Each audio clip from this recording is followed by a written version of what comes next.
He was serving on board the historic Western Fleet's killer squadron, and then he went to counterintelligence, and he's worked with RAW, Intelligence Bureau, and he's won a lot of accolades, right? I miss my previous incarnation. Just have to be a good human being, nothing more. That's where most of the things like kindness, compassion, all leads to. You just have to be a nice person. As and when you become senior, the leadership role you get into, that's where all these things count. And do you also feel like sometimes when you tune in to your empathy, you're also able to sort of create new dimensions to rules and regulations within a certain team as well? Definitely, man. It is like, it's personality driven, right? Yeah. There's always something written on paper, but individually, if you take a stand and Yes. you know how to cater for an individual, you definitely have deviations. So many of them. 13, 14 hours to the norm if you are ambitious. Being ambitious is also a long run game, right? It doesn't matter if you're a man or a woman. Right. Even if you're a woman and you have those traits, you're a good leader over there, right? Why do you give so much of importance to kindness? Because nobody else seems to be caring two bits about it. Anything else? Couple of things floating around. So this particular incident, what happened was, Hello! After 10 false starts, we are finally recording this intro. And welcome to the 5th episode of the Kind podcast season 2. And we are so excited for this episode because we have a really good friend of yours, Amshumantha S K. Do you want to talk about him as your friend first, and then I'll go through all his long list of accolades, which is very interesting. But I just think like a personal... Very, very enterprising boy. I think one of the first few things that I remember about Amshumantha is Amshu for me, Yes. is how courteous he was. He came to my home on Dasara, and my mum was there. My father was out. He was out on commenting duties or commentating duties, whatever it is, for the Dasara parade. And Amshu came home with a box of sweets and took my mom's blessings. And that was the first year that I got introduced to this concept of Amshu. And that was really like the start of the friendship. He's one of those people that I would say anything that he touches is gold or turns gold. Midas. Because Midas. So I asked Amshu to send me... So we do this before every episode, right? We ask our guests to send in their bios and we say, tell us more than just who you are as a professional. And I got a really long bio from Amshu about his accolades from like being in the defense, and I was like super impressed, and I just like to share it with everyone. So he retired from the Navy as a lieutenant commander, and he was in the Navy for 12 years, and he was serving on board the historic Western Fleet's killer squadron and then he was on ship, and then he went to counterintelligence, and he's worked with RAW, Intelligence Bureau, and he's won a lot of accolades, right? Right now he's transitioning into a corporate life, and I asked him for more than what like he does for work, and he said, I just love the way he sent it across, and I want to just share it the way that he's shared it. He said, my therapy involves a bit of horsepower with the 4-leg kind, and I really like Nice. that. And he also works with dogs, and he's like he's a budding canine trainer, and I think like just a lot of fun things, and also just his background will be super interesting to go over. I think I want to add one thing. There are very few well-rounded people that you see, and from what I've known this person to be, he is one of those well-rounded people, is good at what he does, and is also very mindful about maintaining relationships. So we have a class group, right, like an alumni group, and he would be the first person to pat somebody on their back. We have a friend who recently directed a movie, and his movie has been winning a lot of awards. But when the movie released, he was the first person to put his, review and thoughts on the film itself. So do you want to introduce what we're going to be talking about today during our episode? So we want to explore what is this concept of hypermasculinity all about, and does that have a role to play in kindness, the way one experiences kindness, and the way one is able to give kindness, right? So there is this notion that in the world there exist certain job roles for which you need to be hypermasculine or at least exhibit those traits. Is that really the truth? Do we also need to probably examine that from a different lens, or do we know enough to make these conclusions at all, right? Because as people who have only been exposed to media's take on these things, we tend to have a completely different view of this. But then for somebody who has been in the system, hearing it from the horse's mouth, I think, would be really great.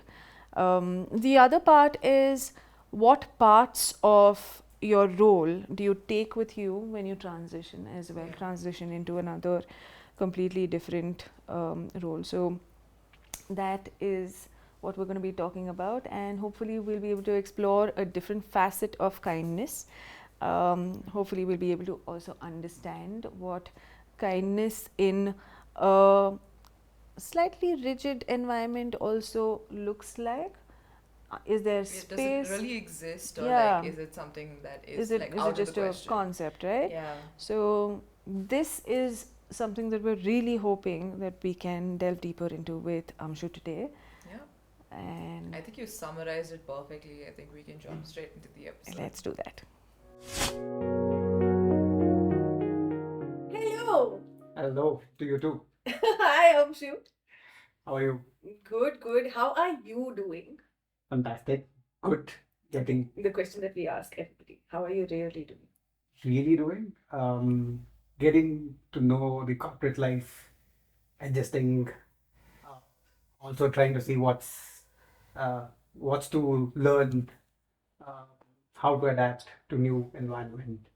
Uh, it's up and down. So morning I go to work, come back, crib, then again, get some solace and then get cared for the next day.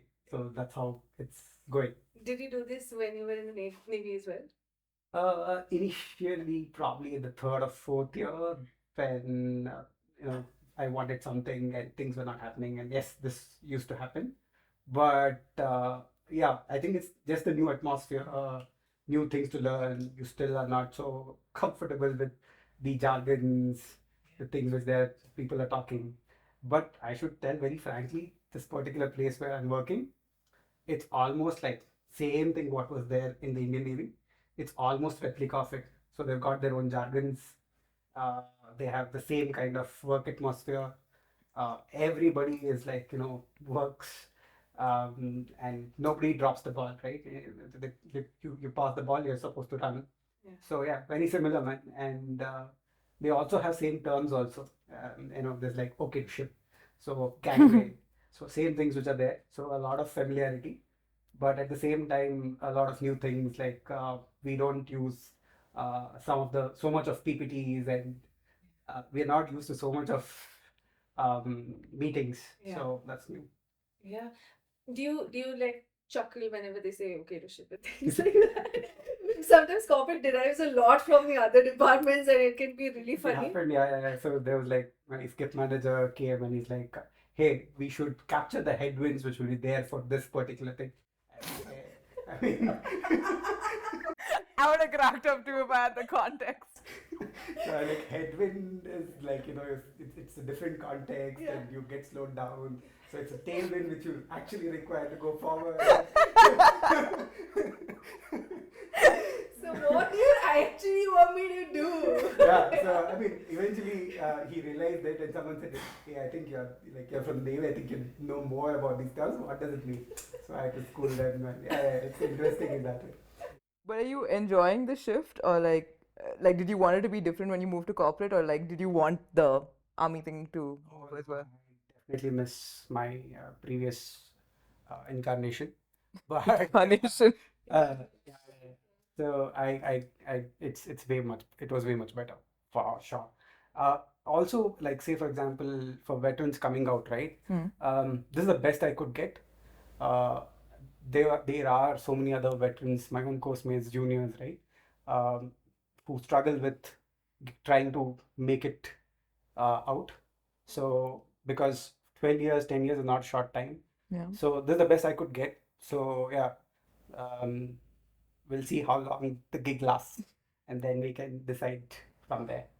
That's fair. Yeah. I'm sure. What is your understanding when somebody says "be kind to you," especially when you come from a navy background, and also like when you're trying to hit gold with corporate? Um, okay. So I have a different take on it, right? I mean, meaning is something, and what you understand it as a concept is one more thing, right? Superficially, like you can say kindness is, hey, you need to be kind to others. But what do you feel as a person? Are you a kind person? Is a different kind of conversation. So for me personally, that's like just being nice. You just have to be a good human being. Yeah. Nothing more. I think that's where, I mean, most of the things like kindness, compassion, all leads to. You just have to be a nice person, right? So that's a broader kind of definition I have for myself.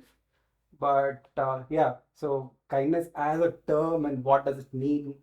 I mean, like even in the services itself, right? So we have this concept or myth that military, you have to be very rigid, and the show of emotion shouldn't be that much. There should be constraint. Yeah. But hey, if you don't have kindness, you will not be able to build teams. Yes. You will not be able to have allies, right? So you have to have extreme compassion and kindness to be in this field. And not only that, so my journey started as so like say for example, I was posted on different ships for the first 6 years. After that I specialized in intelligence, so I went to intelligence and then had 10 years there. So in intelligence you have to be extremely kind to understand uh, what your enemy also wants. Ultimately, we do not want conflict, and we want that issue to solve somewhere in a low scale, or not for it to not have like a full blown conflict. You want it to be solved amicably. So you need to have that. You need to know what is the national interest which you have to protect, but at the same time you need to understand what that other person Yeah. wants, and whether there is a middle ground where you can kind of negotiate, right? So for that, this aspect is very, very important. And also kindness with us, right? Like say we're an ecosystem. So we with each other also, there's a lot of kindness, right? Like say for example, my subordinates or my men, they come up with something. There is an operational requirement, and when we say operational requirement, it has to happen, come what may. But at that point of time, to understand where he's coming from and to respond to it, you need to be really, really kind, and you need to put yourself in the shoe and understand. That's 101. If and also like when you're juniors, you're more of a manager. Yeah. Right? You're kind of getting things done. As and when you become senior, the leadership role you get into, that's where all these things count. So even in the services also, we have like the mixed kind, right? We have people who are like really good leaders. We have people who are really good managers. Yes. So yeah. Yes. Yes. Yeah. So important. I also want to ask you if you think there is a distinction between empathy and kindness, or empathy and compassion rather, right? Because in my mind, what you are trying to get by trying to analyze how an enemy thinks is perhaps empathy. And then if you understand where they're coming from and why they want it, and you're trying to justify their acts, that is compassion. Tell me what you feel about it in your experience. Okay. So I'll just take in a lot of anecdotal experiences that would be also, great. right? Perfect. So there was this one incident where there was this particular person from a different country in India, and generally in intelligence we do something called source cultivation, right? So in that we try to inculcate, or we try to develop a person to give us information from some other country or some other institute. For that country and for that institute, he is actually a traitor. But for us, it's he's giving us information. Either I can treat him as a resource, or I mean, there are different ways of cultivating sources also. So this particular incident, what happened was he was roaming around in one of the hospitals, and he wanted to have medical attention for his wife, who had come with him. So he was not able to get it. So that medical attention in that particular hospital was facilitated by one of the intelligence operator, and then he got the required his wife got the required medical attention. This is not empathy, this is kindness, right? You're not necessarily putting yourself in his shoe, but you know that this is what he needs, so you facilitate it regardless of him. If there is anything coming back, you don't know that. Correct. So you're just facilitating that particular kind of situation. And also with me also, right? Even in Gujarat, what happened when I was posted there was a particular place where community from a particular region were found, and they were suspected to be doing something which what they were not supposed to do. So at that point of time, we picked up this bunch of people, and their entire family was there. I mean, when they come, there might be one or two people who will be involved in something which they are not supposed to do, who are your prime target, but they come with an alibi, right? So they have like the entire family and everything. When that happened, there was his daughter, his family. There were children of 5, and there was one daughter who was like, I think 10, 12. And when I spoke to her, she spoke almost like fluent English, and Kashmiris have a very different way of speaking English. In Hyder, usually. Yes, yes. So she used, and I was like blown, right? Like, I mean, such a bright kid. So I asked her, like, when did you come? What are you doing here? And all. So they were generally doing Loban. Loban is like, they go place to place, begging and so on. So at that point of time, how do I react to it, right? My point of interest is that person, and this peripheral people who are here. How do I cater to them so that they are comfortable or they are taken care of? So that's where my kindness quotient has to come in, right? So you just have to be a nice person, like coming back to that same thing. So yeah, that's how I can say is my particular distinction between empathy and kindness. And did you find yourself in difficult situations often where the kind part of you wanted to do something else, but what was dictated to you by higher order was something completely different? And how did you reconcile with those two parts trying to play tug of war in your heart? Definitely, man. There's so many times when you would want to do something in a particular way, and there is a larger, goal at play. So even this particular thing, right? We were asked to kind of take these people and them in somewhere else and transfer them, and then I really had to take that call and say, hey, these 5 people may not be involved, and we need to treat them differently, and there's a different way they have to go back to wherever they came from. So ultimately, there has been instances when I was a junior where I didn't have much say, right? So at that point of time, system was also very new, and you generally, the pecking order, and you kind of fit into the entire hierarchy. So at that point of time, yes, with great difficulty, I did have to take some kind of actions which I wouldn't have taken otherwise if it would have left to me. But always you tell yourself that one day, and this conversation happens very actively in services. So like me, I go to my senior and I say, sir, this is what happened, and it shouldn't have happened. How do we go about it, and so on and so forth. So then he'll say, hey, I know what you're feeling, but remember, when you come to a particular place, you institute certain measures so that your subordinates or juniors don't do it. War happens it's a small part of you're preparing for war, and war happens at a certain duration, a certain point of time.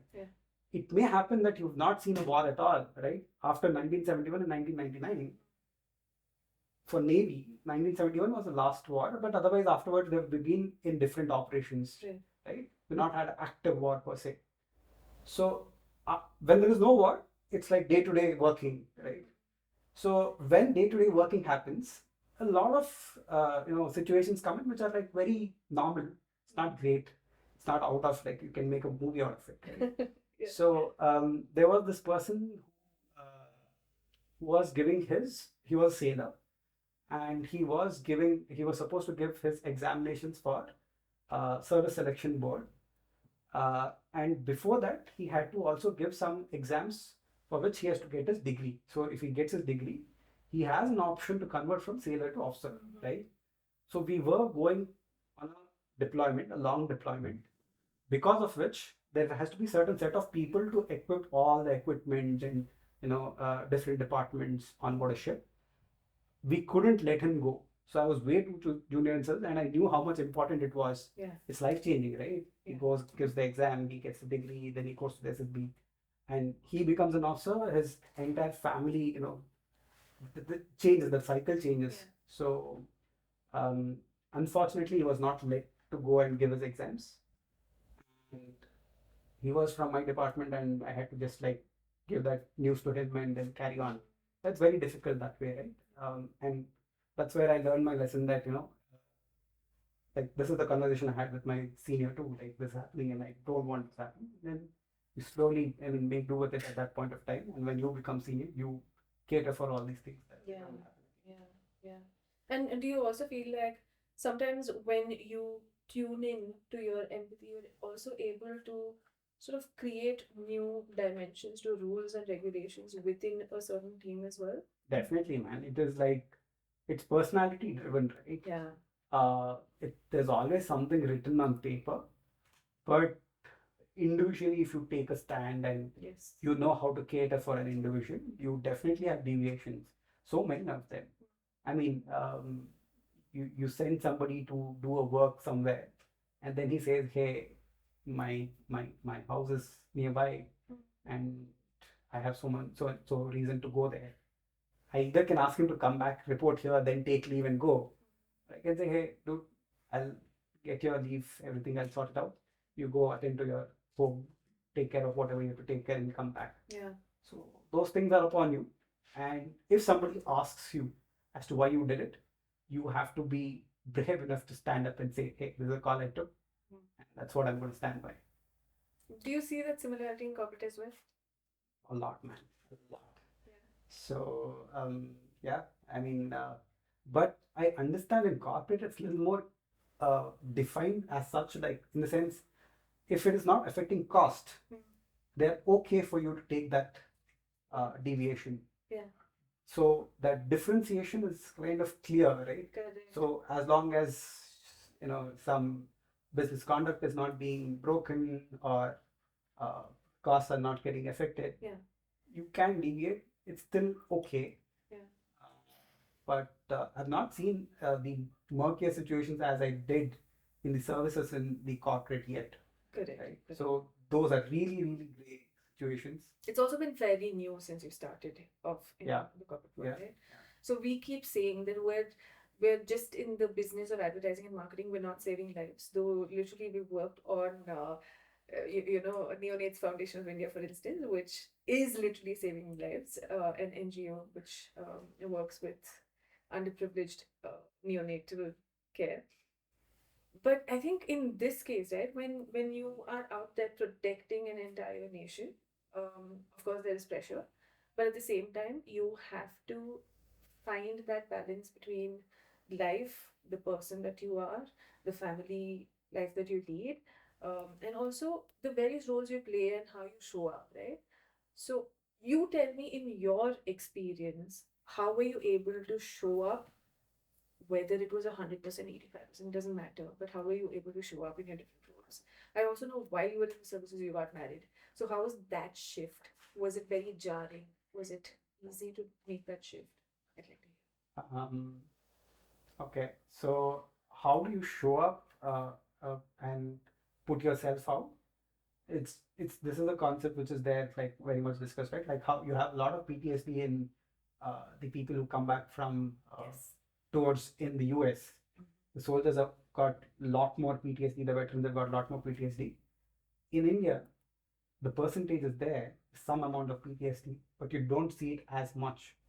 So there was a study which was conducted as to why this was happening in India and why it is different in some other countries, right? So they found that what you fight for is very, very important.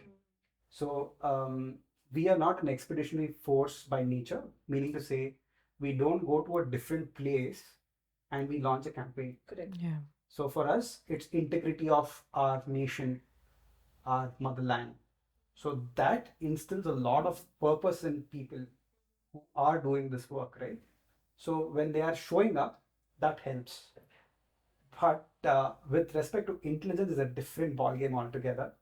Sometimes I would have to sit with somebody, have lunch, completely knowing that, hey, my intentions are something very different.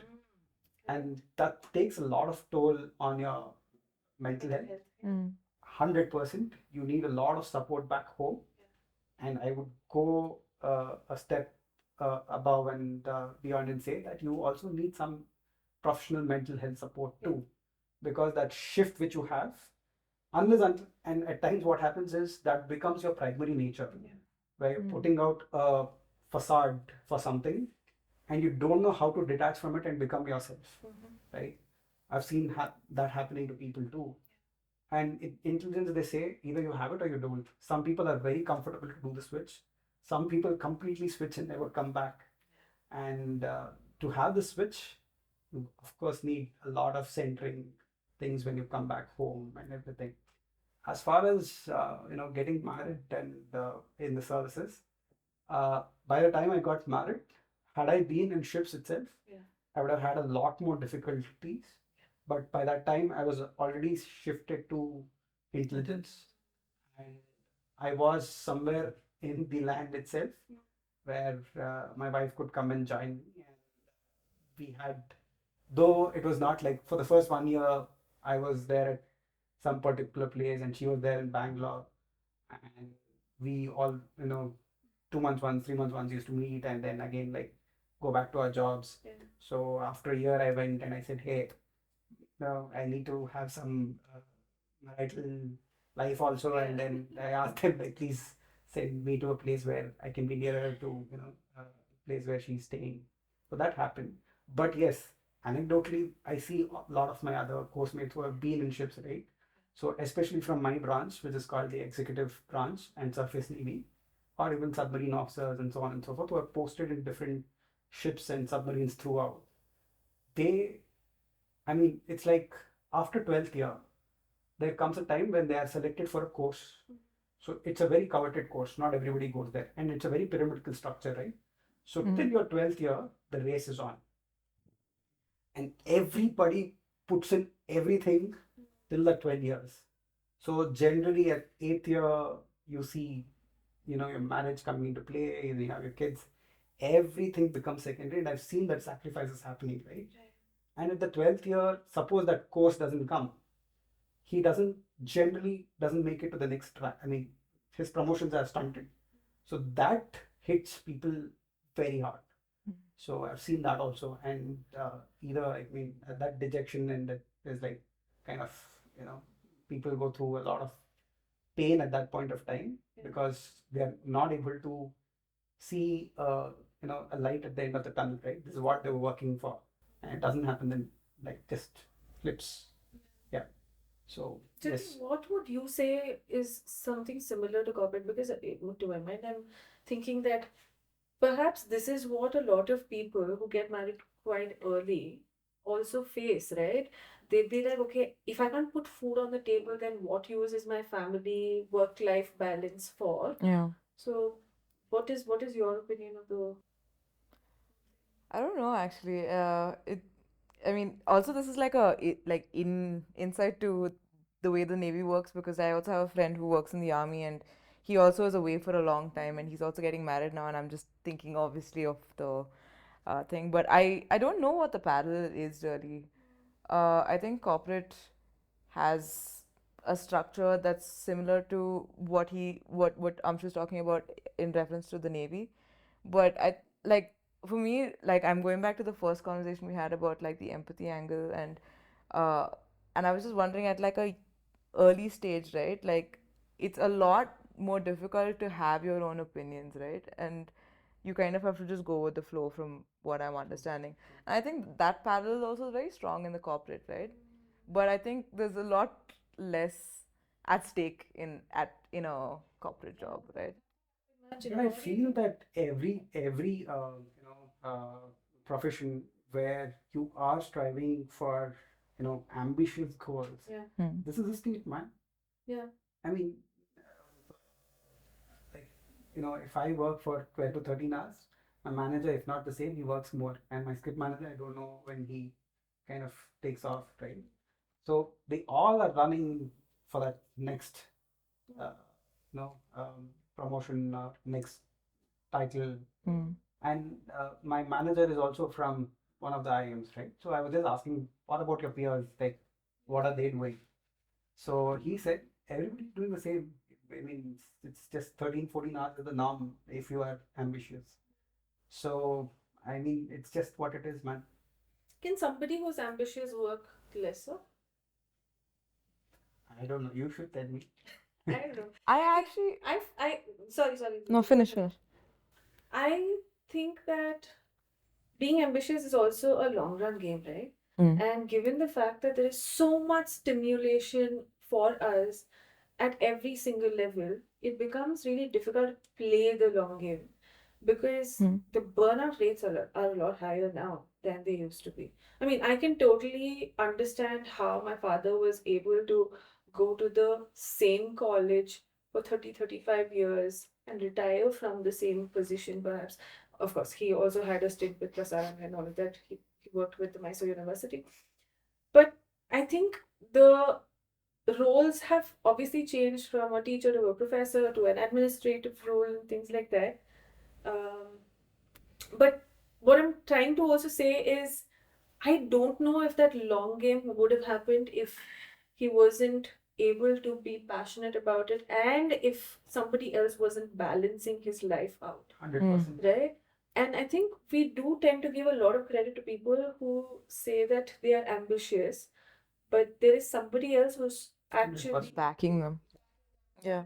holding the other side of the Yes. seesaw Yes. so that they are able to play for as long as they Very can. much true, right? Similar background with me also, right? Yeah. Father went to retired from the government service, and Yeah. mom is a housemaker. And he used to also go as an examiner to some place. It's very similar experiences, right? That happened because, I mean, we had somebody at home who was taking care of that front and making sure that we had like Yeah. a proper bring up and our needs were taken care of. And I mean, I come fortunately in my family that recognition was there. So so my name also, right? My Amshumantha S K. S stands for my father's name. K stands for my mother's name. So my father, yeah. That's so So Shivaswamy and Kirana. So my father always said that it's just not the father's name which is important and the house name. The mother's name is also very important. So that's how it happened. And also at when during when he used to get his salary, he used to make sure that he gets it as cash, and he used to get like 50% of it, and he used to give it to mom in front of us, me and my sister, and then, hey, I work outside, but your mother works at home, and she is 50% earner of the salary which I get. Yeah. So so I grew up with that. So It's a great example. Yeah. It's a very, very so good I understand what you say completely, right? And it's a lot of sacrifice. And also, even say, for example, even Sudha Murthy and Michelle Obama, all these people, right? Yeah. So strong, and Yeah. they all say the same thing, right? He could do those things because I was there, Correct. and I could support as much as in the ways I did. Absolutely. Hey, what do you think about kindness? Like, what do you think about masculinity? Because when you asked me this question, right, I was thinking, how do I, kind of address this? Because for me, the idea of masculinity, see, the reference points, right, are very different for Yeah. each one of us, Yeah. right? So for me, my father's 82 now, right? He was almost like 45, 50. And when we were growing up, I've seen him doing the house chores. I've seen him wash the dishes. Correct. I've seen him like completely aiding my mom in house, right? And at the same time, I've seen him being extremely protective about us. Uh, you know, he's caught thieves who were trying to do something when we were young and so on and so forth. So, like, in that way, is very protective. So, for my idea of, I don't have that idea of like really masculine. I don't know what it means. Yeah. What is it generally like perceived as? Very interesting. I think my idea of masculinity again came from this very interesting talk by Justin Baldoni, where he was trying to debunk some of the things that masculinity stood for. Up until then, honestly, I hadn't questioned what masculinity and femininity were. And it's important to also point out that femininity is not the same as feminism. So these are two different things. And I think for me, masculinity earlier, it stood for being presented as somebody who was strong on the outside, right? And who looked like they were able to take on an enemy without any struggle. It also, I think, comes from our understanding of what the historic roles of the man and the women were, right? Like what was the earliest references that you could find. Though if you dig deeper into history, you will also realize that the men were probably only acting on what the women were sort of scheming and things like that. Reference and point, Ponniyin Selvan. That's what I'm thinking immediately. But I think there are certain job profiles, for instance, that in my head at least fell under hypermasculinity. For instance, protecting the nation, right? Where there is an element of being able to hold your own, but at the same time doing it in a way that the other person is intimidated by you. And intimidation is not necessarily a feminine trait. So you would probably think that kindness is a more of a feminine trait than a masculine trait.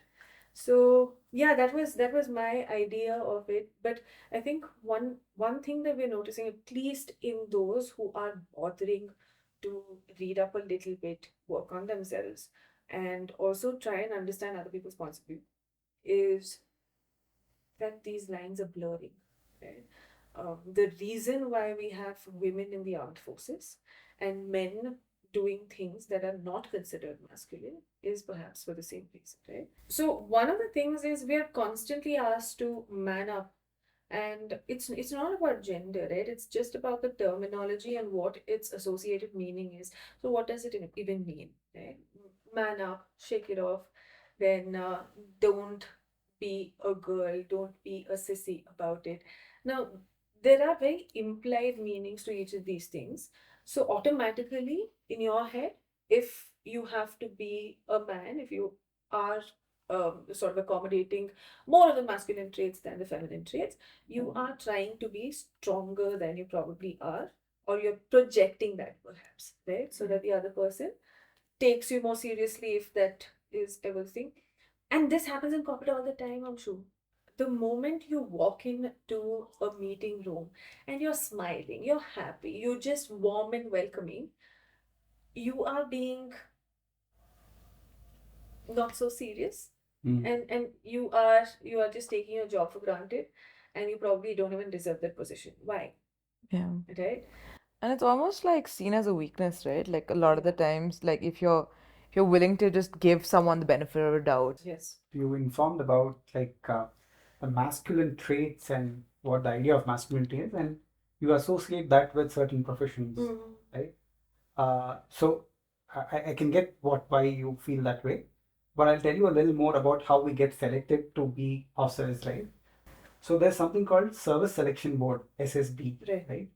So in this, it's a 5-day selection where you're psychologically kind of evaluated. Your how are you functioning with the group? How are you leading the group? A lot of psychometric tests and a lot of interviews happen, and it is one of the toughest things to clear. Right. So in this, they are checking for something called officer-like qualities, OLQs. So there are n number of OLQs, and each test or a bunch of tests kind of give you a grade with respect to this OLQs. So if you're a man or a woman, whomsoever you might be, if you're, if you're able to pass that benchmark, you're in the service, right? And in the service, the requirement is such that it's the only profession where you ask a, you at some point you will ask someone to lay down his life, right? And do the work. I mean, to preserve one's life is so kind of natural and instinctive. For someone to go beyond that and function, there has to be some traits, right? And if you want to bring in a bunch of people to do it, as reader, you should have some traits which are absolutely necessary for that role. It doesn't matter if you're a man or a woman. Right. Even if you're a woman and you have those traits, you're a good leader over there, right? Say for example, if you are facing an enemy and you're supposed to lead your troop, like it happened in where the firing was coming from top and people had to go from below, right? So at that point of time, the attrition rate was so high, right? And the person who was going in front has to take his entire troop up. So Indian military is one of the militaries where the attrition rate, that is the death ratio of officers to men, the officers is much higher than men. You know why is that?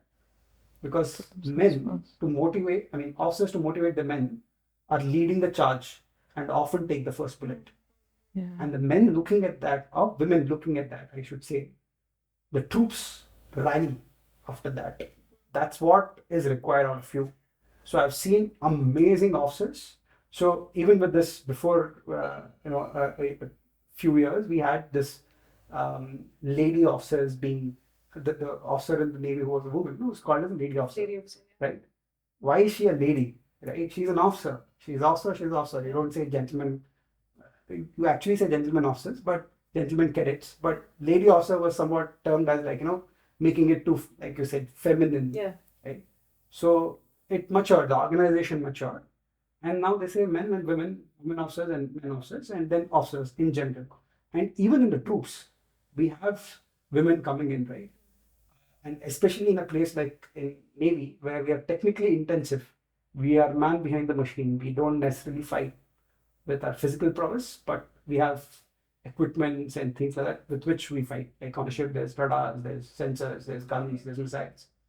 These women who have come are so talented, so passionate, so smart. I mean, they're the best fit for the service. And going forward, the service will benefit. So this is a perception, I think, which we all have grown up with, right? Military and policing being male dominated. Yeah. And I want to, this is something which I thought I should bring this up, right?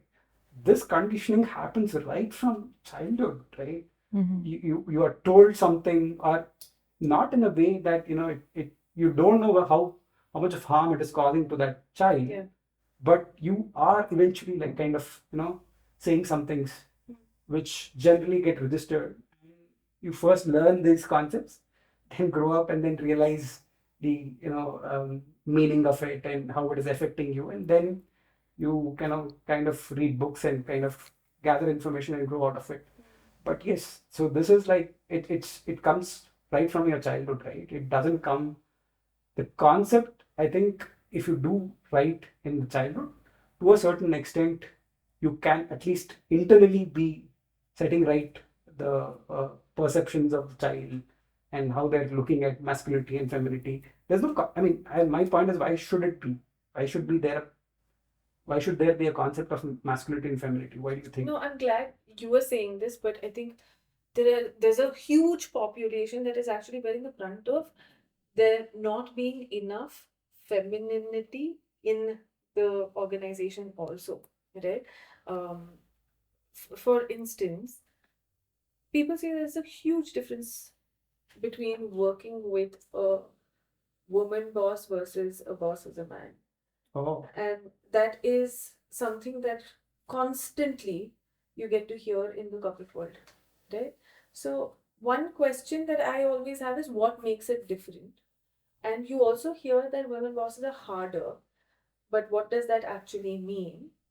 These are a few things that you have to ask as well. Is it because you have always been conditioned to say that bosses have to be men, and therefore, when a woman boss is asking you to say fill in your time sheet, you are automatically offended, though it's her job to do so. You're offended because she's a woman. This is not her place.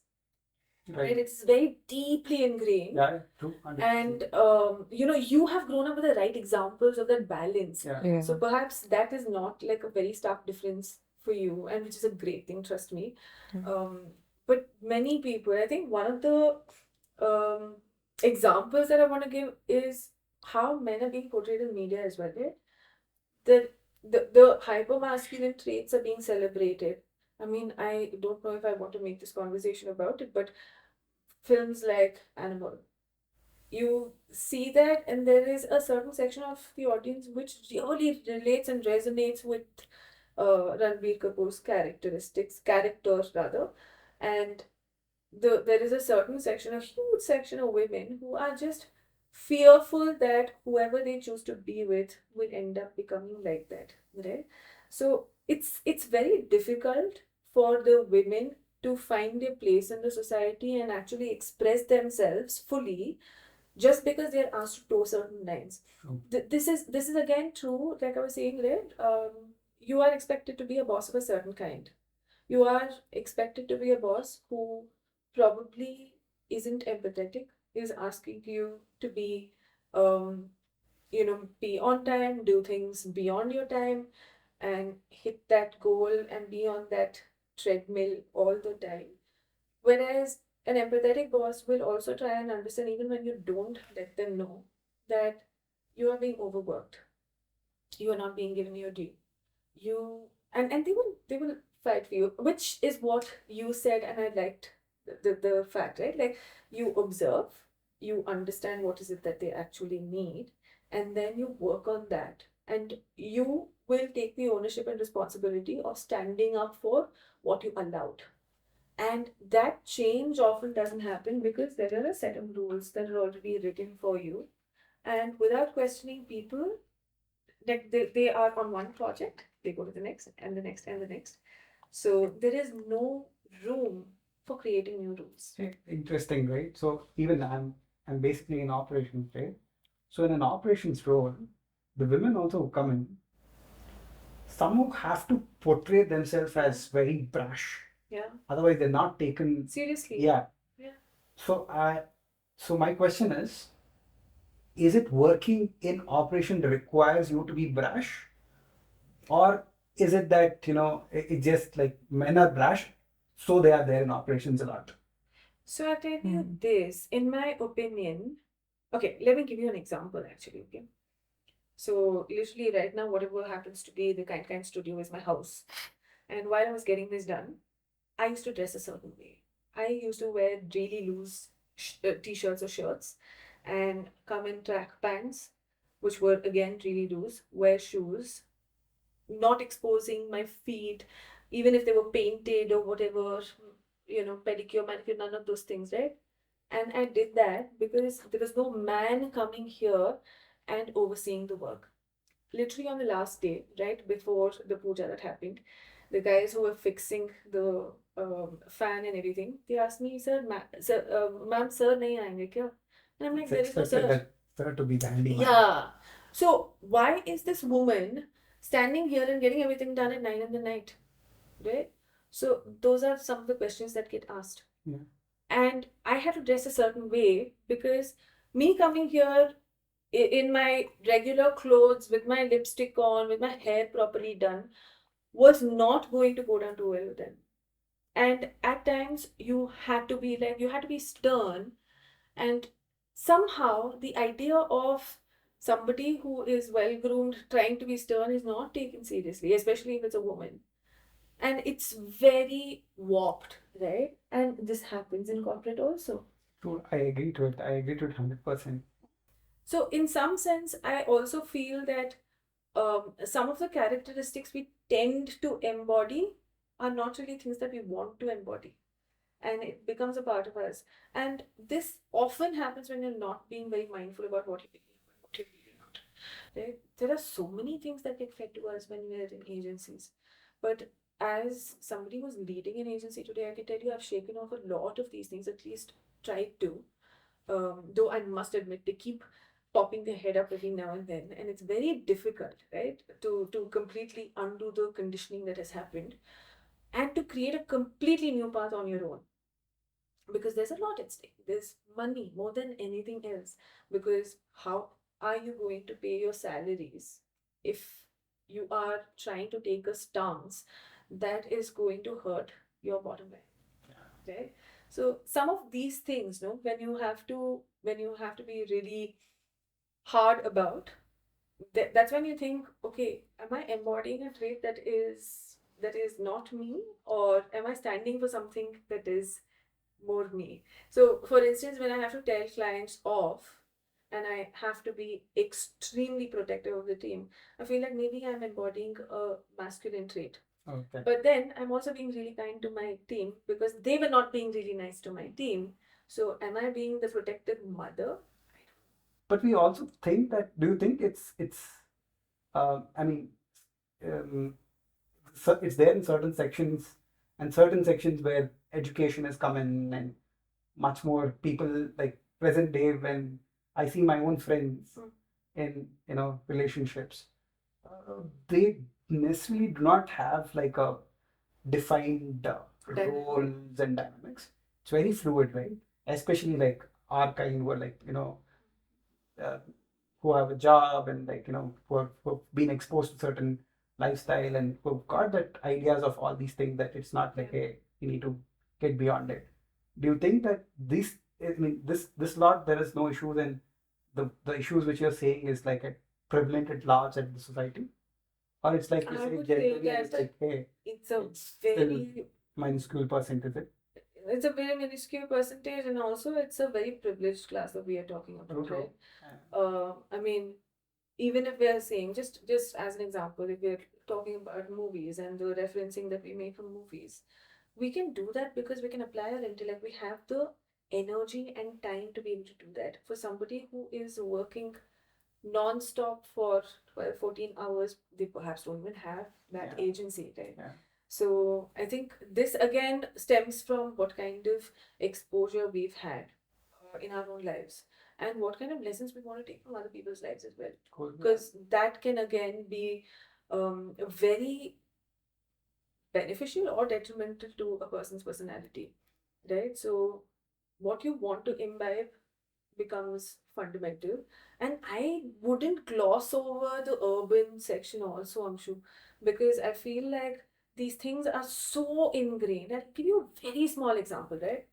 Say, for instance, if I have a partner and we've decided that we're going to split our chores equally, why does it become the girl's responsibility to also instruct the maid?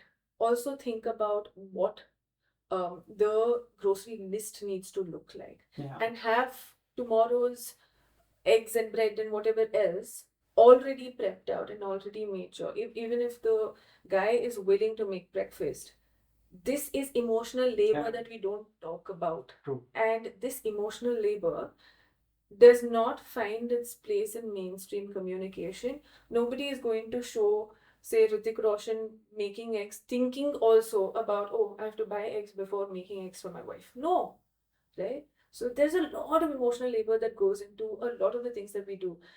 It's more deep rooted than that. And of course, it's not just projection, it's not just what you see uh, in media. I think to your point of why is hypermasculinity associated with certain job roles, we've only seen that. Yeah. We've only seen LOC, Kargil, Lakshya, and all of those movies Yeah. show us men in these roles. There was not a single female character. The female character was a journalist. Yeah. Right? And automatically also, she had long flowy hair when she was sitting in her Delhi studio. The moment she had to go to Kargil, she had to chop her hair off. I don't know if that is incidental or if that is mandated or if I have to put on a certain kind of ad so that I can get access.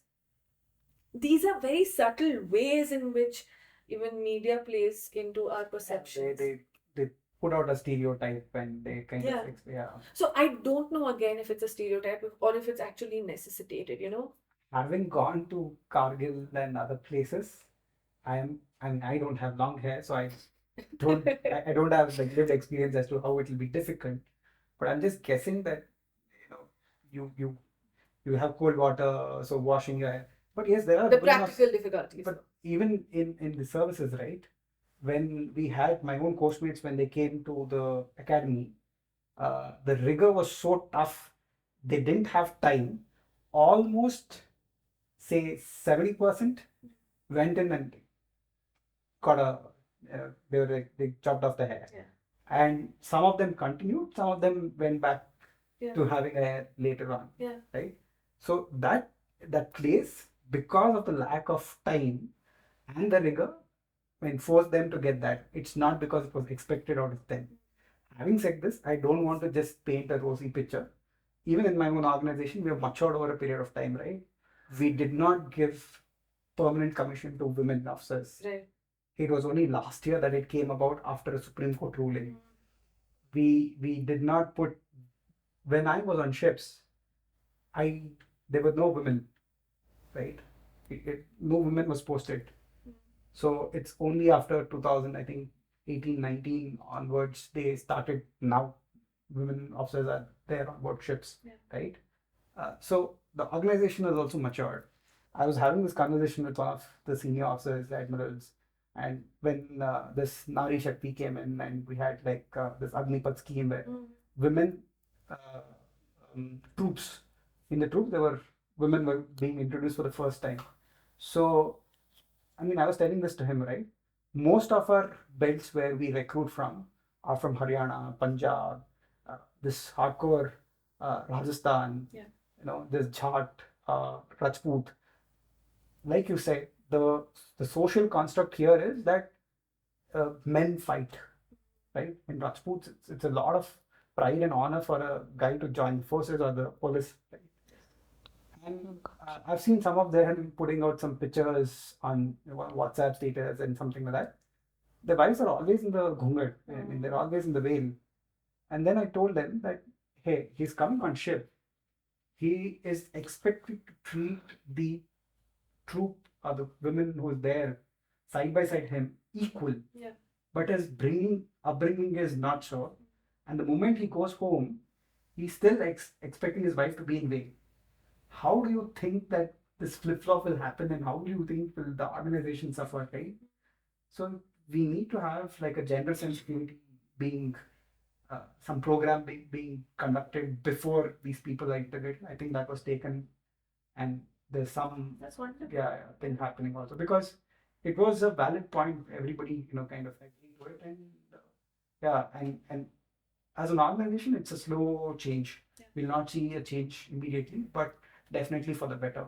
Yeah. I do totally agree to it. Coming back to even masculinity also, right?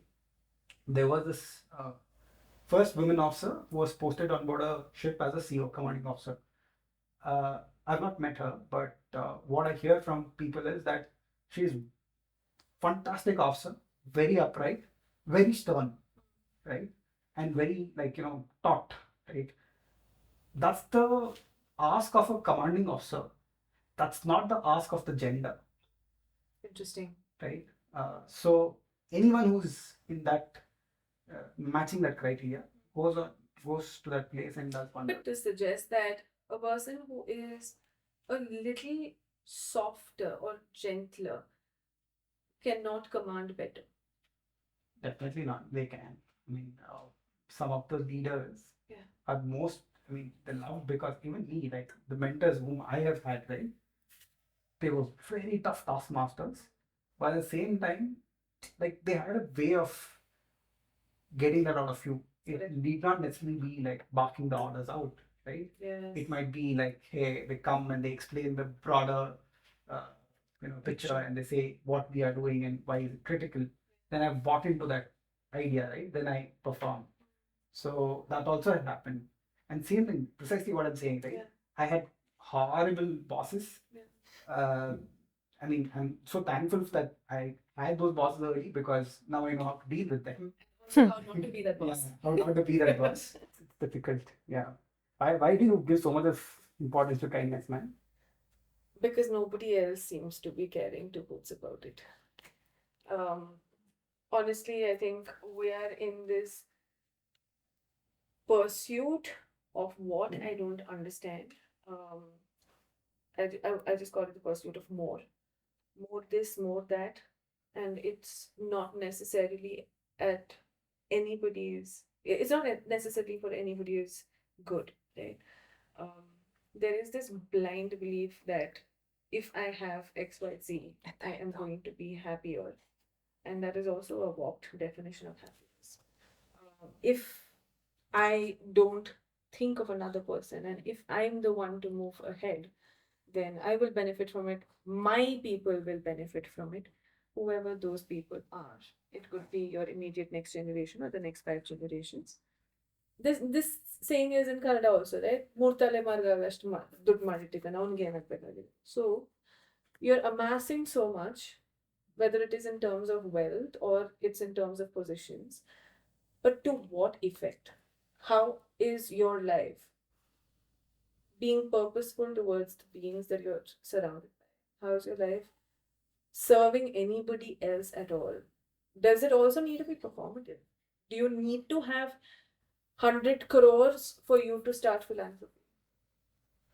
Can you do that at a smaller scale? Right from the time you start earning 27,000 rupees in your first job immediately after you get out of your engineering college. These are all some of the questions that we need to ask, and these are not the questions that our education system asks us, because we are constantly asked to compete with each other. We're not taught to collaborate with each other. We're not taught to bring out the best in each other. And because the belief is it's a zero-sum game, and I don't believe that to be So true. when did this change happen? A long time ago, actually, but then you also need to have your basics covered, right? So that is where it got a little trickier. And today I realize that probably that's also not necessary, because when you have a community that vouches for the same things that you are, you probably don't need independent individual resources. When you pool everybody's resources, it becomes a community's resource, and that is something that you can utilize. It's like goodwill, it's like anything that you do for each other. And I feel like this is also a lot to do with my sort of upbringing, right? We shared things. We didn't think twice about visiting somebody's home and saying that we wanted to spend some time with them. It gets a lot lonelier because we're also in this pursuit of more. And kindness is the fundamental reason that everybody wants to come together. Karune, that's what it is, right? You just have to have that in you to be able to propel yourself forward. I don't know if it's like a major change. I think It is. you just I'll tell you why. rediscover yourself. You have, all the 8 semesters you've taught, right? I think you taught the university too. No, I in didn't, biotech. unfortunately. No? You're not the person in biotech in the Retd? No. I lost that very huge much, and I want to know where you're going with this. Okay, so you competed to be like good, right? I mean, you've been I will academically tell you throughout. why. You've been like the I will top. tell you the other thing also with this whole thing. So doesn't where switch happened? I don't this- think it's a major switch, Amshu. How do Because you- I was the one with the good handwriting who was also sharing her notes with everybody. If I didn't Yeah, do that's that, true. You also wrote a lot of speeches to people and everything. yeah. So, no, but I'm not saying this to brag or whatever. But then I think it will be there. That seed is there in you at some point in time. You just have to allow it to grow.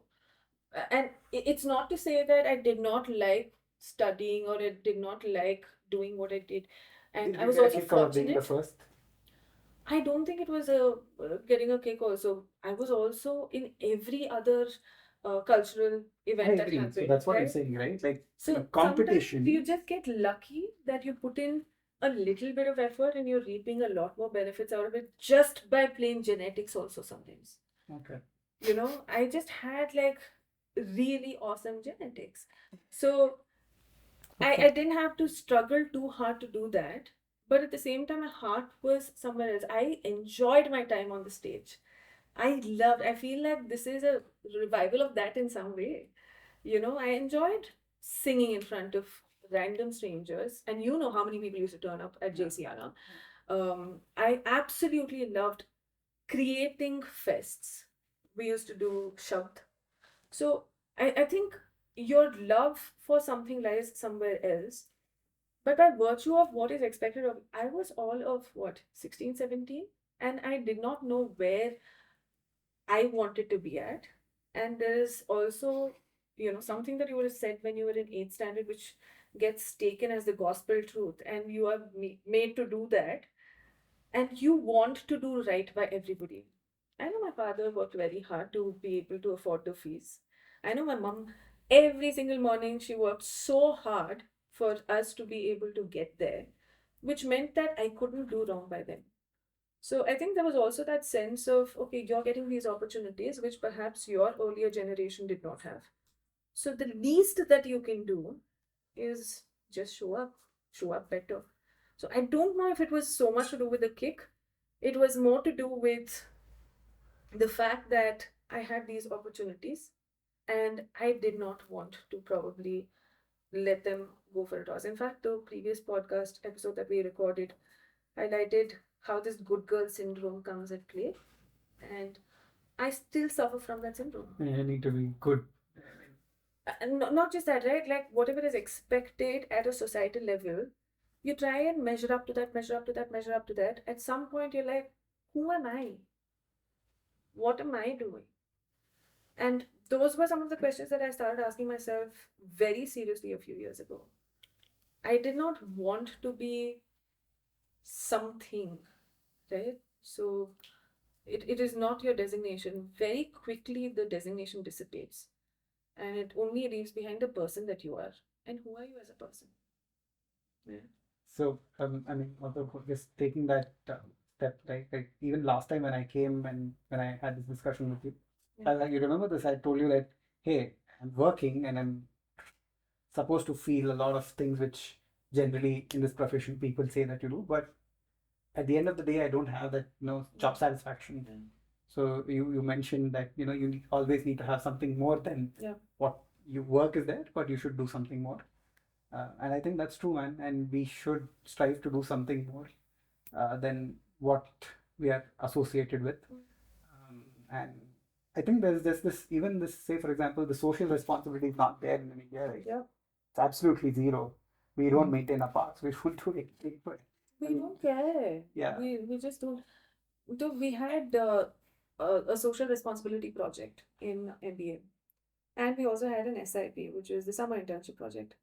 The summer internship project was always given more importance because this was your opportunity to get a pre-placement offer. And the social responsibility project SRP was never given the same kind of importance. Half the people did not even complete what they were supposed to do. They weren't even there. They happily took off to their hometowns.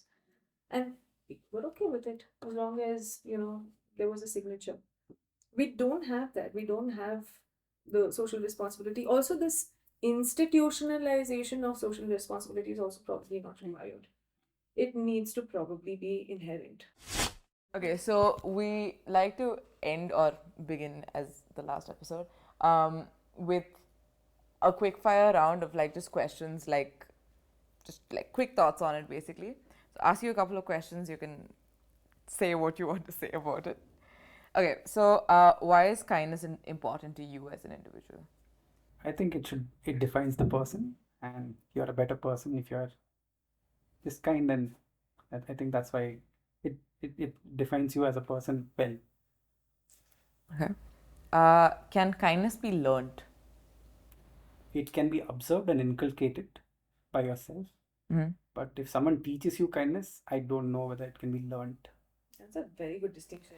Yeah, I feel like for me that distinction is not as clear for me. It's like you learn it, but observing and like inculcating it separately is interesting.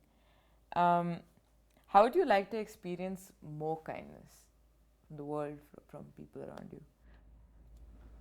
Just take yourself a little bit less seriously. Fair. What would be your idea of a kinder world? That's a tough one. being more accommodative would be one thing which I would say. Anything else, considering I feel like there's a couple of things floating around. Yeah, in the world when I see, yeah, you should be a little more accommodative of Okay. people around. Okay. Do you wish you knew how to be kinder to those around you?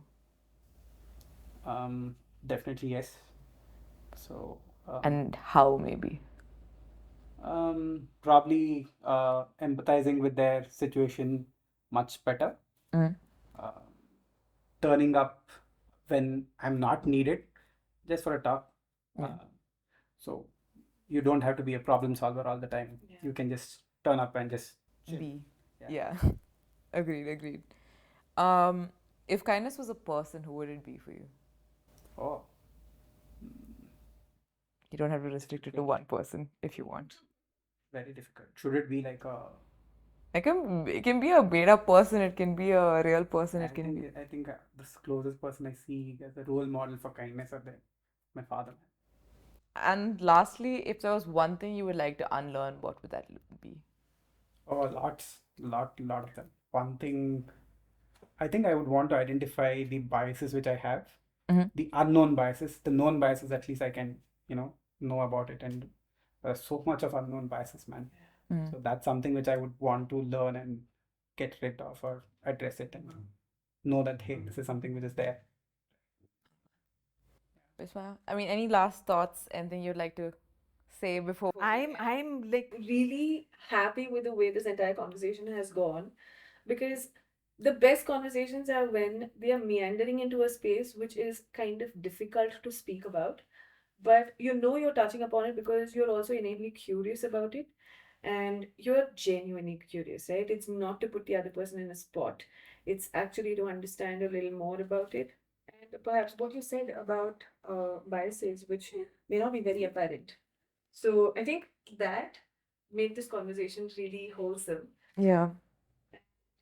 I've only ever met Uncle at your wedding, I think. So probably a good time to learn a little more from him. Yeah, but so we can make that happen. And thanks a lot for this conversation. But genuinely, Amshu, thank you so much for coming and just sharing. And it was just, I feel like both of you got really into it, and like the conversation flowed really well, which is why I was like, okay, I'm not getting in the middle of that. But it was really eye opening for me, because I think it did bust a couple of myths for me. So to answer your point of, I came here to do that, I think you did do that, at least for like one person, and plus one. And I think it will do that for a lot of people whoever listens in, for how many people listen in. And I want to 3.5 million, maybe. One day. why not? Why only 3.5? Is that the benchmark? No, I'm just people. And then I'm like, no, at least 3.5 million. And all the best. And I've always told this to you before. Also, you should have done this a long time ago. And I'm happy that it's happening now. I have to say this on record. Amshu is one of the people who immediately after season 1 said, why aren't you doing more of this? This is really good. So, yeah, thank you. Yeah, thanks, man. That was the 5th episode of the Can Podcast Season 2, and we will be back with episode 6 soon. But please follow us, subscribe on Instagram, Facebook, LinkedIn, and YouTube, wherever we're at. We're at the Can Podcast, and thank you for listening. See you. See you Thank guys. you, Bye-bye. Amshu. Bye-bye. Thank